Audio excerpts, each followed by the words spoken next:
Lexi Hull doing it all on that defensive possession. Clark. Oh! From another stratosphere! There is a growing storm surrounding the Indiana Fever, and Friday night's victory over the previously undefeated Golden State Valkyries has only intensified the conversation. For days, fans, analysts, and media outlets have been debating the team's handling of Caitlin Clark, questioning everything from coaching decisions to injury management and player development. Then came a statement win that immediately shifted the spotlight back onto the court. But here's what makes this story so fascinating. While the Fever walked away with a huge victory, the result didn't silence the criticism. In many ways, it amplified it. Instead of ending the discussion, the game created an entirely new wave of questions about how this roster is being managed and whether the organization is maximizing the talents of one of the most influential young stars in basketball. Tonight, we're breaking down the performance that has everyone talking. Caitlin Clark's impact, Aaliyah Boston's dominance, the coaching decisions that continue to divide opinion, and why this win may represent much more than a single result in the standings. Because beneath the celebration of a big victory, there is still a debate that refuses to disappear. I don't care what nobody says. Now, I do got to say all of this is alleged, but for her to play 32 minutes, solid 32, she had 9 assists. She could still possibly pick up this 10th assist with 41 seconds left and get another double-double. She was 7 of 15 for the field so far. She was 4 of 5 on free throw. Just 48 hours before tip-off against Golden State, Caitlin Clark was ruled out due to reported back stiffness. The announcement immediately became one of the biggest talking points around the league. Fans who had purchased tickets were disappointed. Questions began circulating online, and speculation quickly followed about the severity of the issue. Fast forward to Friday night, and Clark didn't simply return to the lineup, she looked completely comfortable running the offense.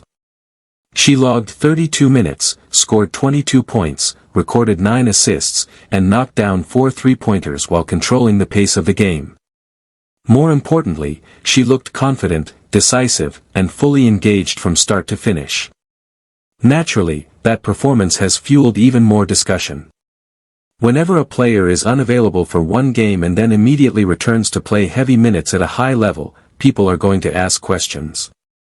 Whether the absence was purely precautionary or something more significant, the optics of the situation have become impossible for fans and analysts to ignore.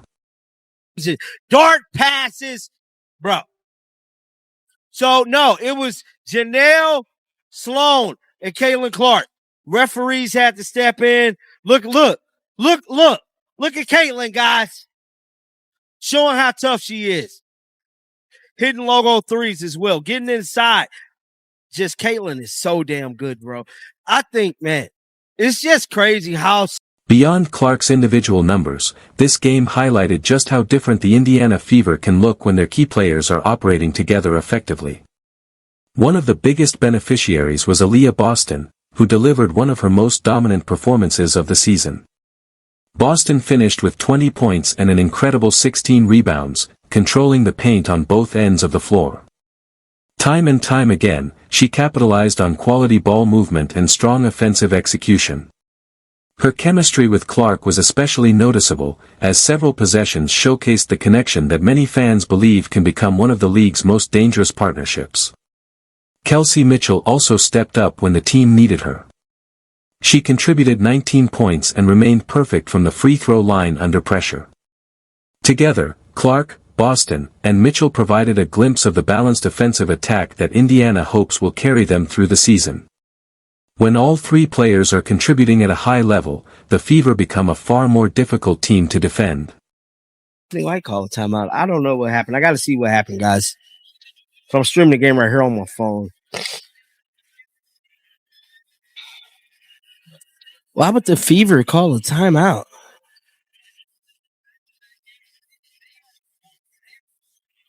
Let me see. Oh, probably so they can run a clock. Crazy Caitlin Clark stat just came up. Let me see here. Despite the victory, questions surrounding the team's rotation decisions remain very much alive. One of the most discussed topics coming out of the game was the limited role given to newly acquired forward Grace Van Sluten. Many supporters viewed her signing as an opportunity to add athleticism, rebounding, and versatility to the frontcourt. Given those expectations, some were surprised to see her receive only a brief appearance against a strong Golden State team. Whenever a new addition is brought in with significant attention and then sees limited action, it naturally sparks debate among fans and analysts. Supporters of the coaching staff may argue that players need time to learn systems and earn larger roles.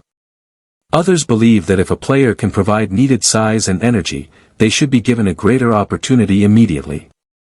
Regardless of where you stand, the decision became one of the most talked about aspects of the game and added another layer to the ongoing discussion surrounding the Fever's direction. Caitlin is just so much better, bro.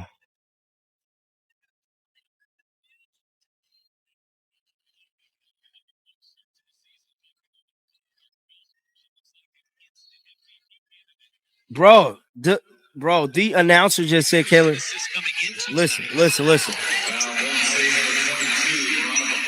They just said Caitlin Clark is an instant MVP candidate. Another storyline that emerged from this matchup involved the players who were not part of the rotation at all.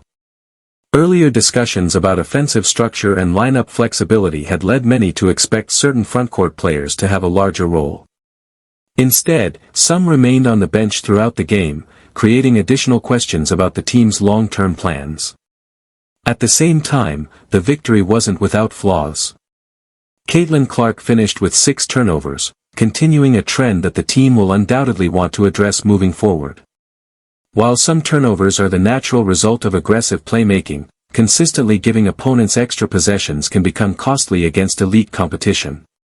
Free throw shooting also remains an area that deserves attention. Although Kelsey Mitchell was flawless from the line, the team left valuable points on the board overall. In close games, those missed opportunities can become the difference between winning and losing. The Fever earned the victory, but there are still clear areas where improvement is needed. Bro. So she's still at 16 rebounds with 24 seconds left in this one. Caitlin Clark don't look like she's going to get a double-double, but you never know. You just never know. But they out fouling, so I doubt she get it. 22, 9 and 2. 22, 9 and 2. Solid numbers, bro. Caitlin Clark been averaging 20 points a game, guys. She's been easily average. When the final buzzer sounded, Indiana had secured a huge 90-82 victory and handed the Golden State Valkyries their first loss of the season. From a standings perspective, it was one of the Fever's most impressive wins of the year and a result that showcased the potential of this roster. However, the bigger story may be what comes next. The conversations surrounding player usage, coaching philosophy, and roster development are far from settled. If anything, this game intensified those debates by showing just how effective the team can be when its stars are allowed to play aggressively and confidently. One thing is becoming increasingly clear: when Caitlin Clark is healthy, engaged, and fully involved in the offense, expectations for this franchise rise dramatically. The challenge for Indiana now is finding consistency, maximizing the strengths of its roster, and turning flashes of brilliance into sustained success. As the season progresses, every rotation decision, every lineup adjustment, and every performance will continue to be scrutinized. And after a game like this, the spotlight on the Indiana Fever is only getting brighter.